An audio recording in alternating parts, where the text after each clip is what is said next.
4. Soal surat umum atau soal surat am. Ibrani berisi sepucuk surat kepada jemaat dari Kristen Yahudi yang sedang berada di ambang kembali kepada Yudisme. Isi surat ini menambahkan keunggulan Kristus dibandingkan dengan perjanjian lama. Tidak diketahui juga siapa penulisnya, tetapi beberapa ahli menilai gaya tulisannya mirip dengan Paulus, namun bukti-buktinya kurang mendukung. Yakobus, yaitu ajaran tentang hubungan antara iman dengan perbuatan. 1 Petrus, isi surat dalam sejarah perjanjian baru ini tidak memperkuat siapapun penerimanya agar tetap rendah hati dalam penderitaan mereka. 2 Petrus membicarakan mengenai batin dari tiap-tiap pribadi, adanya peringatan mengenai ajaran palsu, dan juga menyinggung mengenai hari Tuhan. 1 Yohanes, isi suratnya berupa peringatan kepada jemaat terhadap ajaran-ajaran sesat yang ada pada permulaan sejarah gereja. 2 Yohanes berisi puji-pujian untuk mereka yang berjalan di bawah naungan Kristus dan peringatan untuk tetap berada dalam kasih Tuhan.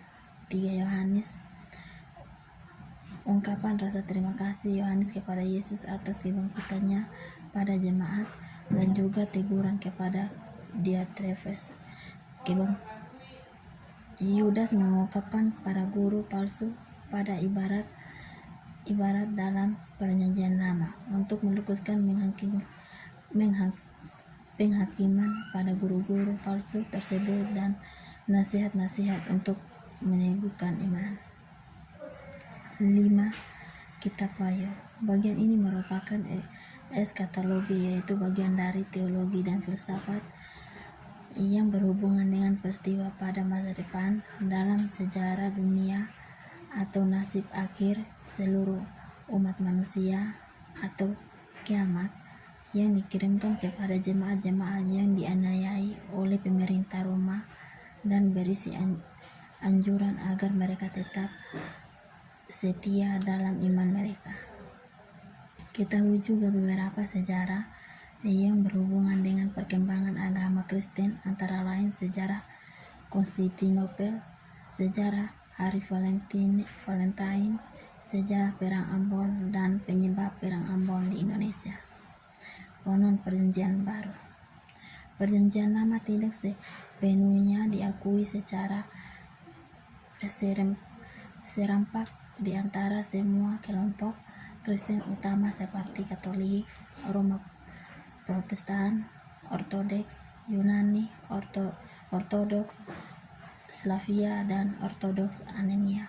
Konon dalam sejarah perjanjian baru, sejak abad kuno akhir, setidaknya telah diakui hampir secara universal dalam dunia kekristenan. Konon dalam sejarah perjanjian baru adalah sekumpulan kitab yang dianggap oleh umat Kristen telah transpirasi secara ilahi. Sebagian besar kalangan sepakat bahwa kanon dalam perjanjian baru memuat 27 kitab, termasuk Injil kanonik, Kisah Para Rasul, dan Wahyu, yang sebagian besarnya ditulis sejak abad pertama dan selesai sekitar 150 Masehi. Pengakuan otoritas mengenai tulisan-tulisan dalam sejarah perjanjian baru ini oleh kaum Ortodoks disahkan dalam Konsili Quinikstum di tahun 692, walaupun penerimaannya secara universal baru terjadi pada sekitar